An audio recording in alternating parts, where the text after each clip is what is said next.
જોધો માણેક, મૂળું માણેક, ભાગ 4। મરતા મરતા કાકા કાંઈ બોલ્યાતા। હા, મુરુભા કહ્યું તું કે મુરુનો તો મને ભરોસો 16 આના છે, પણ દેવો લપટ્યા વિના નહીં રહે। મૂળુ માણેકે નિસાસો નાખ્યા। એનાથી બોલાઈ ગયું કે દેવો સાચી વાત। દેવો ભાઈ ઘણોય હતો તો દેવતા જેવો, પણ એના જુલ્મની વાતું મારે કાને પોગ્યું છે। અને વાઘેરુના નેજાના સતનો આધાર જોધો કાકો જાતા મારો રુદિયો હવે આ ધીંગાણામાં ઠરતો નથી। મુને ફાળ પડે છે કે દેવો ભાઈ વખતે વાઘેરુના વાવટાને બટ્ટો બેસારશે। ઓખામંડળના થડમાં કોઈ વંકી જગ્યાએ ઉતરીને મૂળુ માણેકે કાકાનું સ્નાન કર્યું છે, કાળા લુગડા પહેર્યા છે, અને કાકાનો પ્રતાપ પરવારી બેસવાથી એને બારવટું સંકેલી લેવાના મનસૂબા ઉપડ્યા છે। પડખે દેવુબાઈ બહેન પણ ઊભી છે। એનાથી ન રહેવાયું। ભાઈની સંગાથે રઝળી રઝળીને પોતાના અનોધા રૂપ હારી બેઠેલી, નીચોવાઈને કંગાલ બની ગયેલી બહેને આ ટાણે ભાઈને પડકાર્યો કે ભા દુઃખ ભોગવવા દોહેલા થઈ પડ્યા। 30 જ વર્ષની અવસ્થાએ ઘડપણ ચડ્યા। દેવુબાઈ નામની બહેન બાળકુંવારી રહીને બળવામાં વાઘેરોને પડકારતી બહાર નીકળેલી એ વાત બીજે સ્થળેથી મળી હતી। પણ દ્વારકાના વાઘેરો દેવુબાઈ જેવું કોઈ પાત્ર થઈ ગયાનો ઇનકાર કરે છે। બોનબા દુઃખથી તો થાક્યો નથી। 700 વાઘેરોએ કંટાળીને ગોરા પાસે હથિયાર મેલી દીધા, તેનાથી એ અકળાતો નથી। પણ દેવાના ઓછાયાથી ડરું છું। કાકો દેવતાઈ નર હતા। એના છેલ્લા વેણી તો પેગંબરના વેણ લેખાય। ફકર મ કરજે। એવું થાશે તે દીદેવ માનો જણ્યો ભાઈ છે, તો પણ હું એનું માથું વાઢી લઈશ। આમ વાતો થાય છે ત્યાં બાતમીદાર આવી પહોંચ્યો। એનું મોં પડી ગયું હતું। શા ખબર છે બેલી? મુરુભા ધ્રાસણવેલ રાંડી પડ્યું। રામાભાઈની દેહ પડી ગઈ। આસોભા પણ ગુજરી ગયા। મુલવાસરવાળા મેપા જસાણીને પણ ગોળીના જખમ થયા। અને બાપુએને હબુ કુંભાણીએ સરકારને પગે હથિયાર મેલ્યા। મૂળુ માણેકે ફરીવાર સ્નાન કર્યું। નવા સમાચાર મળવા ઉપરથી વિચાર કરવા બેસે છે ત્યાં એક સાંઢિયો આવીને ઝૂક્યો। અસવારે આવીને રામ રામ કર્યા।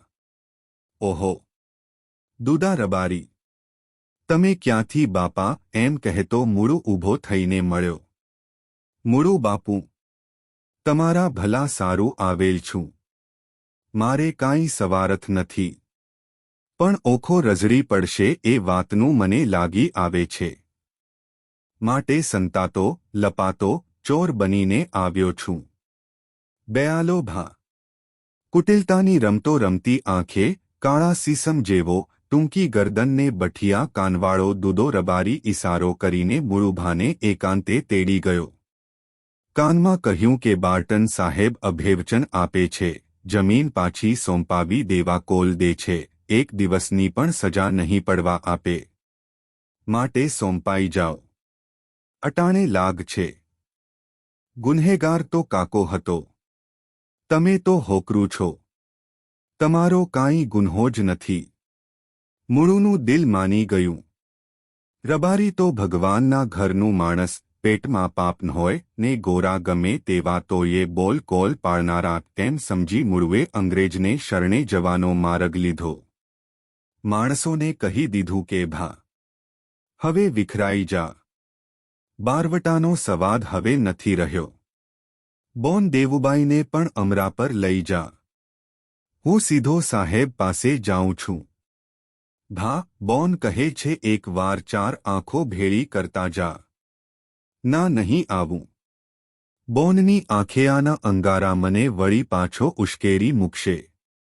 ભા બોને કહેવરાવ્યું છે કે ઓખાનો ધણી ગોરા નોકરને પગે હથિયાર ધરશે ત્યારે જોયા જેવો રૂડો લાગશે હો।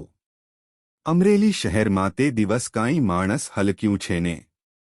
4 ગોરા સાહેબોની અદાલત બેઠી છે। અને બહારવટિયા ઉપર મુકદ્દમો ચાલે છે. જુબાનીઓને સાક્ષીઓના ઢગલા થઈ પડ્યા છે. પિંજરામાં બીજા બધા વાઘેરો ઊભા છે. ફકત મુળુ માણેક જ નથી.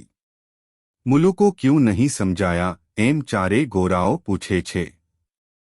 અમલદારોએ જવાબ દીધો, સાહેબ, મુળુ માણેક વચન આપીને બદલી ગયો.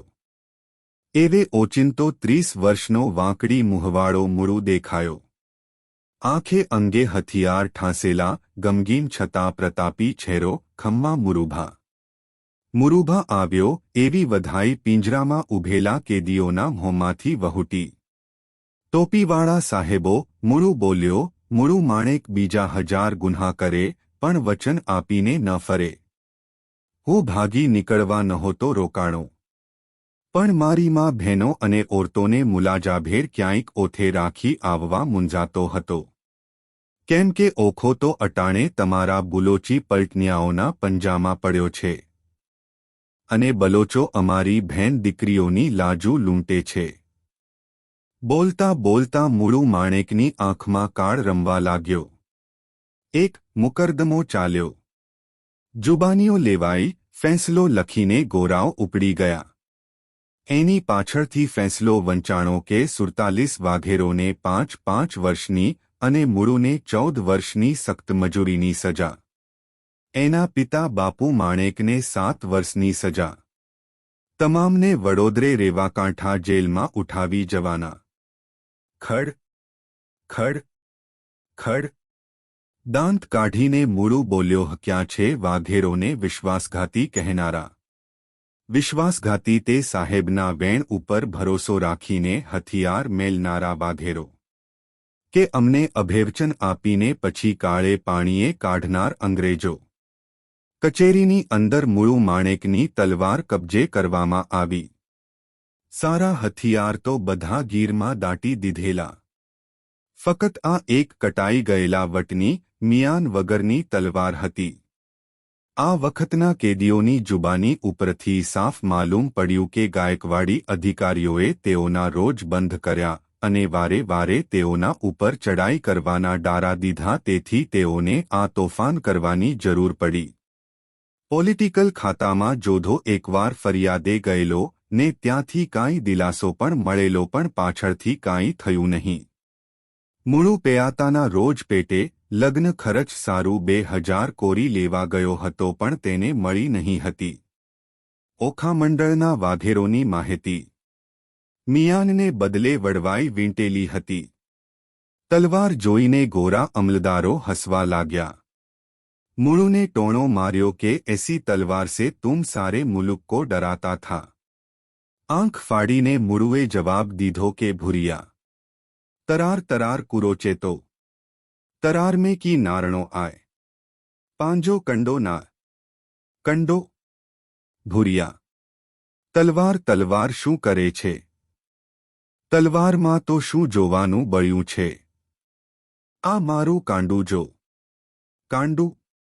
એટલું બોલતા બોલતા જુવાન બહારવટીએ પોતાનું લોખંડી કાંડું બતાવ્યું. સાહેબો ભોંઠા પડીને ચૂપ થઈ રહ્યા. 47 સાથીઓની સાથે મુળુ વડોદરે રેવાકાંઠા જેલ તરફ ચાલી નીકળ્યો. વગડામાં એક ઘોડેસવાર ચાલ્યો જાય છે. તારડું ઘોડું ગણી ગણીને ડગલા માંડે છે.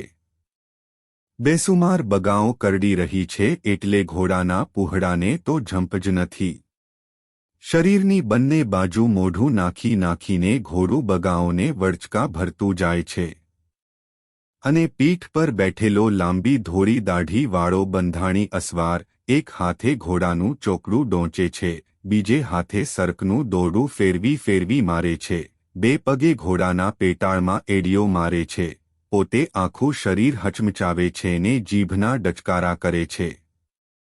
એમ છ જાતની કરામતો કરવા છતાં ઘોડું તો સરખી ચાલે જ ચાલ્યું જાય છે. અસવાર ઘોડાને ફોસલાવે છે કે હાલ્ય મારા બાપ હાલ્ય, ઝટ પગ ઉપાડ. મોડું થાશે તો શીખ નહીં મળે. એક અલમસ્ત આદમી ઉઘાડે શરીરે ખેતરમાં ઘાસ વાઢતો હતો. એણે આ શબ્દો સાંભળીને પૂછ્યું, એ બારોટજી, ક્યાં ઝટ પોગવું છે? પોગવું છે ભાઈ, પોગવું તો છે દુલા રાજાની પાસે, ઝટ જઈને દુવા કેવા છે. આહાહા મૂળવો, કરાફાતનો વાઘેર મૂળવો. કેસરિયા વાઘા કરી, કાંકણ બાંધ્યું કોય. જગત ઊભી જોય, માણેક પરણે મૂળવો. અને મૂળવા. તારી શી વાત? તું ટોળા ગોપાળતણ, જો મેલીને જાત. તો સવખંડ ચેરો થાત, માણેક તાહળો મૂળવા. બારોટે બે દુહા લલકાર્યા, ત્યાં વગડો આંખો જાણે સજીવન થઈ ગયો. મજૂર મૂલી, ખેડૂતો, પશુઓ, સહુ ઊંચા માથા કરી સાંભળી રહ્યા. તેમ તો બારોટની ગળી ગયેલ ભુજાઓમાં બેવડું જોર આવ્યું. હાથ લાંબા કરીને લલકારવા લાગ્યો. મૂળું મૂળહે હાથ, તરવારે બીજો તવા. હત જો ત્રીજો હાથ, તો નર અંગ્રેજ આગળ નમત. રંગ મૂળવા રંગ. બે હાથ તો રોકાઈ ગયા, એક હાથ મુહનો તાવ દે છે ને બીજો તરવારની મૂઠ ઉપર જાય છે. ત્રીજો હાથ કાઢે ક્યાંથી? અમરેલીવાળા. ભૂરિયાઓ ઘણુંએ કહ્યું કે મૂળું માણેક. સલામ કર, પણ ત્રીજા હાથ વગર સલામ શેની કરે? અરે પણ બારોટ ફટકી કા ગયું. મૂળું માણેક તો વડોદરે રેવાકાંઠાની જેલમાં સડે છે. ખોટા બોકાસા કા પાડો. ગળું દુખવા આવશે. એ ભૂત છો કે પલિત? જાણતો ય નથી જોડ જેવા. મૂળવો સાવજ પાંજરે સામે કદી. ઈ તો એ આવ્યો છૂટીને. હે? શી રીતે છૂટ્યો? માફી માગીને. તારી જીભમાં ગોખરું વાગે. માળા કાળમુખા. મૂળવો માફી માગે. એ જેલ તોડી જેલ. જેલ તોડી. વજ્જર જેવી જેલ તોડી. હા હા. ઈ તો સંધાય ભેરુડા મત બાંધીને સામટા દરવાજે દોડ્યા.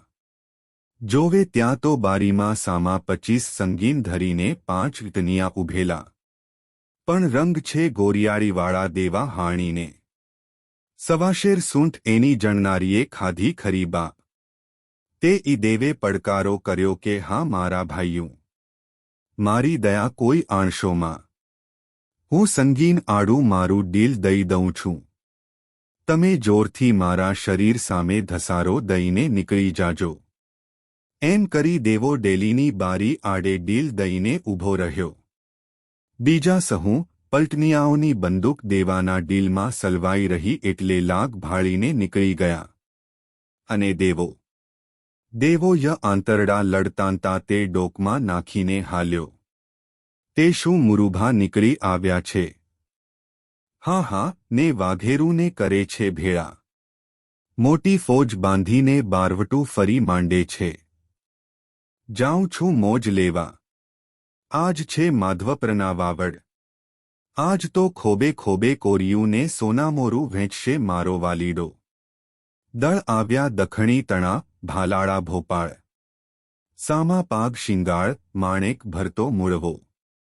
દક્ષિણીઓના ભાલાવાળા સૈન્ય આવ્યા, પણ સિંહ સમાન મૂળું માણેક તો એની સામે પગલાં ભરીને ચાલ્યો. અને એ મલકના માનવી. મૂળવે અંગ્રેજ માર્યા, કાગળ જાય કરાચી. અંતરમાં મઢમ ઉદ્રકે, સૈરું વાત સાચી. મૂળું માણેકે અંગ્રેજોને માર્યા, તેના કાગળો કરાચી પહોંચ્યા. હૃદયમાં ફાળ પામતી મડમો પોતાની સહિયરોને પૂછવા લાગી કે હે બેન, મારા ધણીને મૂળુએ માર્યો એ સાચી વાત? એવા દુહા લલકારતોને પોતાના બુલંદ અવાજથી વગડો ગજાવતો બારોટ તારડી ઘોડીને સરપટા મારતો મારતો ચાલી નીકળ્યો. સાંતીડા થોભાવીને વાઘેરો વિચાર કરવા માંડ્યા. એકે કહ્યું, મારે બારોટે દુવા સારા બનાવ્યા. બીજો સાંતીડાને ધીંહરું નાખીને મંડ્યો ગામ તરફ હાલવા. પહેલાએ પૂછ્યું કા? હવે શાંતિ શીધ હાંકીએ. મુરુભાની ભેળા ભળી જાય. ભળીને ફરીવાર વાઘેરોનું જૂથ બાંધીએ. હાલો તઈ આપણેય. બેઉ ખેડૂતો ચાલી નીકળ્યા. ઘાસનો ભારો વાઢીને પોતાના માથા પર ચડાવવા મથી રહેલ એક કોળી પણ થંભીને ઊભો થઈ રહ્યો. બે ઘડી વિચાર કરીને એણે પણ ભારો ફગાવી દીધો. દાંતરડાનો ઘા કરી દીધો અને હાલ્યો. બીજાએ પૂછ્યું, કા ભાઈ, કેમ ફટક્યું? જાશું મુળુભા ભેળા. કા? ભારા વેચી વેચીને દમ નીકળી ગયો. એ રીતે 1865 સપ્ટેમ્બર તારીખ 26ના રોજ રેવાકાંઠા જેલ તોડીને બહારવટીયો 20 વાઘેર કેદીઓને લઈ કાઠિયાવાડમાં ઉતર્યો. ઓખામાં વાત ફૂટી કે મુળુભા પાછો આવ્યો છે. આવીને પહેલા સમાચાર એણે ઓખાના પૂછ્યા. પાંજો ઓખો કી આય? સંબંધીઓએ જાણ કરી મુળુભા ઓખાને માથે તો રેસિડન્ટ રાઈસ સાહેબે બલોચોને મોકળા મેલી દીધા છે. શું કરે છે બલોચો? જેટલો બની શકે એટલો જુલમ જાહેર રસ્તે રયતની વહુ દીકરીઓને ઝાલી લાજ લૂંટી રહ્યા છે. અને વસ્તી પોકાર કરવા આવે છે તો રાઈસ સાહેબ ઉલટો ધમકાવે છે. કેટલુંક થયા આમ ચાલે છે? 3 વરસ થયા. સાંભળીને મુળુનો કોઠો ખદખદી ઉઠ્યો. એણે આજ્ઞા દીધી કે ભાઈ જટ ફોજ ભેળી કરો. હવે તો નથી રહેવાતું. જોતજોતામાં તો વાઘેરોને ખાટસવાદીઓના જૂથ આવીને બંધાઈ ગયા. કેસરિયા વાઘા મુળુ માણેકના શરીર ઉપર ઝૂલવા લાગ્યા. એણે પોતાના માણસોને કહ્યું કે બેલી બારવટામાં શુકન કરવા છે માધવપુર ભાંગીને. જેલમાંથી જ માનતા કરી હતી કે માધવરાયજીની સલામો લેવા આવીશ. માટે પહેલું માધવપુર. મુળુભા, માધવપુર પોરબંદરનો મહાલ છે હો. અને જેઠવા રાજાએ ચોકી પહેરા કડક રાખ્યા હશે. આપણે પણ ચોકી પહેરાની વચ્ચે જ દાદાના દર્શન કરવા છે ભાઈ. નધણીયાતાને માથે નથી જાવું. કંઠાળી મુલક સોના જેવા અનાજ દેતો હતો. એની બરકતમાં વેપારી વાણિયાને ખોજા ડૂબી ગયા હતા. 40 સિંધી જુવાનોનું થાણું માધવપુરની ચોકી કરતું હતું. બહારવટિયા ઓચિંતા ક્યારે પડશે એ ભીખથી આખી રાત જાગતા સૂજો. ખબરદાર એવા પડકારા થતા હતા. એક દિવસ ઉડતા ખબર આવ્યા કે આજ રાતે બહારવટિયા પડશે. ખરે બપોરે કોટના દરવાજા દેવાઈ ગયા. પણ રાતે કોઈ ન આવ્યું. ખબર આવ્યા કે 5 ગાંવ આઘે ગોરશેર નામના ગામે અપશુકન થવાથી બહારવટિયા પાછા વળી ગયા. માહ મહિનો ચાલે છે. લગ્નસરાના દિવસ છે. બહારવટિયાની ખાનદાની પર ભરોસો રાખી લોકોએ વિવાહ માંડ્યો છે. માધવપુરને પાદર ભાયા માવદિયાની જાન પડેલી અને રાતે કેશવા કામરિયાનું ફુલેકું ચડનારું હતું. એવે માહવદ બીજને બુધવારે રાતે મુળુ અને દેવાની ટોળી માધવપુરને ટીંબે માધવરાયને દર્શને ઉતરી. હથિયારબંધ નવતર જુવાનોએ પ્રથમ તો ગામ જોવા માટે જાન તથા ફુલેકાની ધામધૂમમાં ભળી જઈ દીવાટાણે ગામમાં પગ મૂક્યો. શેરીએ શેરીએ મહાલ્યા. ફુલેકાવાળા માને છે કે આ નવતર જુવાનો જાનની સાથે આવ્યા છે અને જાનવાળા જાણે છે કે તો ફુલેકાવાળા ભેળા હશે. ફુલેકાના ઢોલ શરણાઈ શાંત થઈ ગયા. બજારો બંધ થઈ. ગામ નીંદરમાં પડ્યું. તે વખતે બહારવટિયા પોલીસના થાણા ઉપર પડ્યા. બંદૂક નોંધીને ઊભા રહ્યા. મુળુ બોલ્યો, અટાણે હથિયાર છોડી દિયો. નીકર અમારે તો માડું મારવો ને કૂત્તો મારવો બરાબર છે. હથિયાર છોડાવી માણસોને કોઠામાં કેદ કરી મુળુએ ચારે દરવાજે ચોકીદાર મૂક્યા. વાઘેર પહેરગીરોએ કડકડતી ટાઢમાં માઢની બારીઓ સળગાવીને તાપતા તાપતા કાફીઓ લલકારવા લાગ્યા. અને હજામો પાસે જાનની મશાલો ઉપડાવી મુળુ તથા દેવો માધવરાયજીને મંદિરે ચડ્યા. માણસોએ કહ્યું કે મુળુભા, મંદરને મોટા તાળા દીધા છે. અરે ક્યાં મરી ગયો પૂજારી? ભેનો માર્યો સંતાઈ રહ્યો છે. કૂંચિયું એની કડે લટકે છે. પકડી લાવો ઈ ભામટાને. પૂજારી સંતાઈ ગયો હતો, એને ખોળીને હાજર કર્યો. એ બાપુ, માધવરાયના અંગ માથેથી દાગીના ન લેવાય હો. હવે મૂંગો મર મોટા ભગતડા, તારે એકને જ માધવરાય વાલો હશે ખરું ને? મૂંગો મૂંગો મને કમાડ ખોલી દે, મારે દર્શન કરવા છે, દાગીના નથી જોતા. મૂળુના ડોળા ફર્યા કે બ્રાહ્મણે ચાવી ફગાવી મંદિરના તોતીન કમાડ ઉઘડ્યા. માધવરાય, માધવરાય, ખમા મારા ડાડા, એમ જાપ જપતો મૂળુ મંદિરમાં દાખલ થયો. દોડીને પ્રતિમાજીને બથ ભરી લીધી. દાડા, ખમા ડાડા, એમ પોકાર કરતા કરતા મૂળુ પોકે પોકે રોઈ પડ્યો. માણસો જોઈ રહ્યા કે આ શું કરે છે? આની ડાગળી ખસી ગઈ કે શું થયું? સારી પેઠે કોઠો ખાલી કરીને મૂળુ ઉઠ્યો. પાછલે પગે ચાલતો ચાલતો બે હાથ જોડીને બહાર નીકળ્યો. દુકાનોમાંથી રેશમી વસ્ત્રનો તાકો ઉપાડી લાવી મંદિર ઉપર નવી ધજા ચડાવી. પછી મૂળુએ હુકમ આપ્યો કે કોઈને લૂંટ્યા કે રંજાડ્યા વિના ફક્ત લુવાણા અને ખોજા વેપારીઓને અહીં શાંતિથી બોલાવી લાવો. મંદિરને ઓટલે બુંગણ ગાદલા પથરાવી મૂળુએ દરબાર ભર્યો.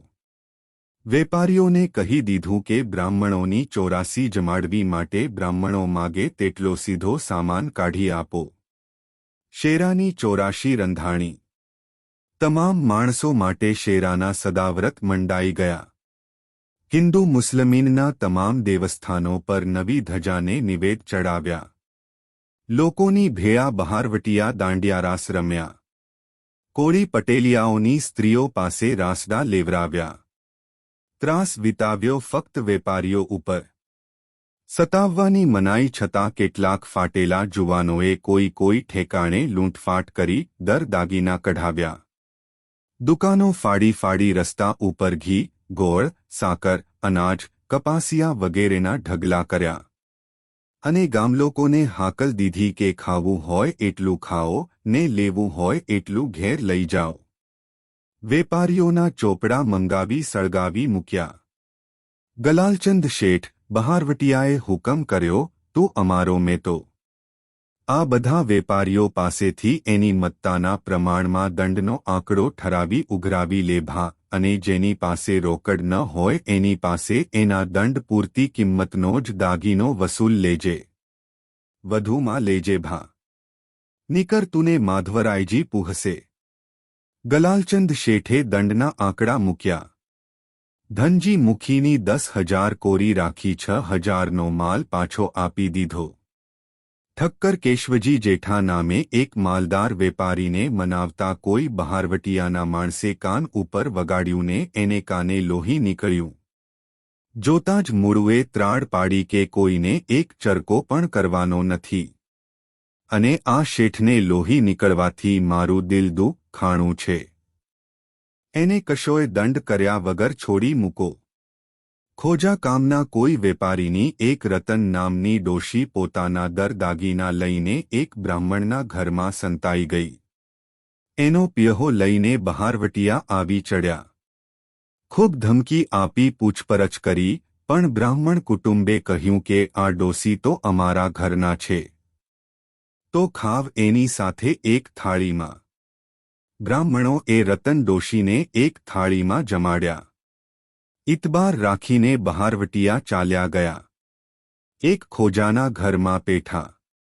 કોઈ ન મળે. એલા ભાઈ ભારી લાગ કહેતા બહારવટિયા અંદર પેઠા. પેસતા જ એક ઓરતને સુવાવડના પથારીમાં પડેલી દીઠી. ચૂપાચૂપ બહારવટિયા બહાર નીકળી ગયા. સાંજે ઢોલ શરણાઈ વગડાવતા અને ગલાલે રમતા વાઘેરો લોકોના મોટા ટોળા ઉપર મુઠ્ઠીએ મુઠ્ઠીએ કોરીઓ વરસાવતા નીકળી ગયા. એકંદર 1,00,000 કોરીનું નુકસાન કરી ગયા. દેવા વિઠ્ઠલ નામના શેઠે જીવની જેમ જાળવીને દાટી રાખેલી જામશાહી કોરીઓનો ખજાનો વાઘેરો ખાલી કરતા ગયા. તે ઉપરથી હજુ પણ માધવપુરને મેળે આવનારી કંઠાળની મેરાણીઓ એક કટાક્ષનો રાસડો બ્યાલે છે તેની એક લીટી આ છે. દેવા, તારી જૂની જામશાહી કાઢી. બીજે જ દિવસે ગલાલચંદ શેઠ અલોપ થયો. કોઈને નથી ખબર કે એ ક્યાં ગયો. કદાચ એણે શરમથી કે ભીખથી આપઘાત કર્યો હશે એનો પતો લાગ્યો જ નથી. બીજે દિવસે દરબારી ગિસત આવી. ગામ ઉપર ન કરવાનો જુલમ કરી મોજ ઉડાવી ચાલી નીકળી. સુઈ નામના ગામને પાદર માતાનો પીપળો હતો. એક દેરું હતું. આજ જડી થવાથી પીપળો પડી ગયો છે. દેરું હજુ ઊભું છે. માતાને થાનકે બહારવટિયા બેઠેલા છે અને એનો સંગાથી જે સીધી હતો તે પીપળાની ડાળે ચડીને ખ્યાબા ભરી ભરી દોકડા ઉછાળે છે. નીચે ઊભેલા નાનકડા છોકરા એ દોકડા વીણતા વીણતાને ઝીલતા ઝીલતા રાજી થાય છે. મૂળું માણેકને દેવો માણેક નીચે બેઠા બેઠા બેઆલે છે કે ભાઈ સીધી હોકરાવને દોકડા સાટું ટગવમાં કોરિયું ભરી ભરીને વરસા. બાળારાજા રાજી થઈને દુવા દેશે. બહારવટિયા બચ્ચાઓના આવા ગેલ જોઈ જોઈ મેઆજ કરે છે. ત્યાં વાવડ આવ્યા કે સડોદરવાળો રાજા બહાદુર જાલમસિંહજી અત્યારના જામ રણજીતના સગા દાદા નગરથી જામ વિભાની મોટી ફોજ લઈ આજ મરણીઓ બનીને આવે છે ને લગોલગ આવી પહોંચ્યો છે. ફોજ આવી, વાર આવી. એ બોકાસો સાંભળતા જ છોકરા ગામમાં ભાગ્યાને બહારવટિયા રણ ભણી ભાગી છૂટ્યા. બહારવટિયા પાળાને વાર ઘોડાવાળી રાજબહાદુર લગોલગ આવી જાય છે. વાઘેરોના હાથમાં ભરેલી બંદૂકો છે. પણ મૂળું માણેકની આજ્ઞા છે કે વારને બીવરાવજો, ભડાકો ન કરશો. ચાહે તેમ તોય એ રાજાનું કુળ છે. હજારોનો પાળનાર વધે. થાતા થાતા તો વાર આંબી ગઈ અને બહારવટિયા આકડા થયા. ત્યારે મૂળુએ કહ્યું, મિયા માણેક, રાજબહાદુરને રોકી દે, પણ જોજે હો એને જખમ કરતો નહીં.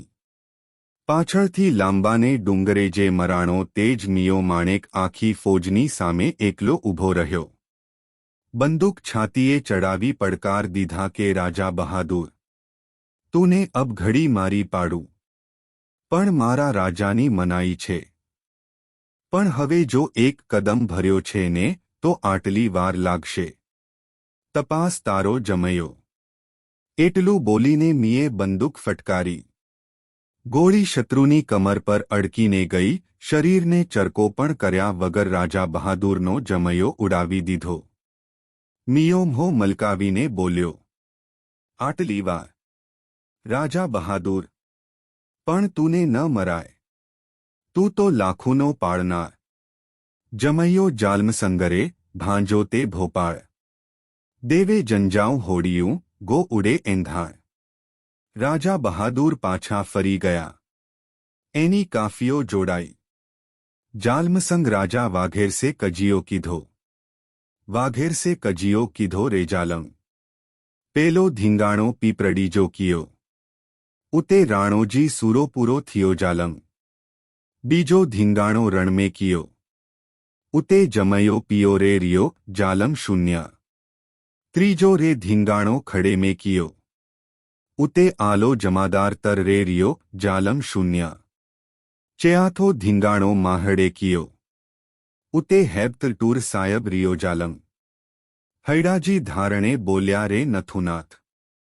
તોજો નામ બેલી મળદેમે રિયો જાલમ. બરડામાં રાણાનું અડવાણું ભાંગીને જ્યારે બહારવટિયા ભાગ્યા ત્યારે પોરબંદરની ફોજ લઈ નાગર જોધો ઘેલો બક્ષી વાંસે ચડેલો. વાર જ્યારે લગોલગ થઈ ત્યારે એ જ મિયા માણેકે ઊભા રહી ઘેલા બક્ષીને પડકારેલ કે ઘેલા બક્ષી, આટલી વાર લાગશે. સંભાળ તારી કમરમાંની દેત. કાગળ ચિઠ્ઠીઓ લખવા માટે ખડિયાનું કામ કરતી લાંબી દોતો અસલમાં ભેટની અંદર રખાતી મિયાની બંદૂકે એક જ ભડાકે એ દોતને ઘેલા બક્ષીની કમરમાંથી ઉડાવી દીધી હતી અને શત્રુના અંગને ઈજા થવા નહોતી આપી.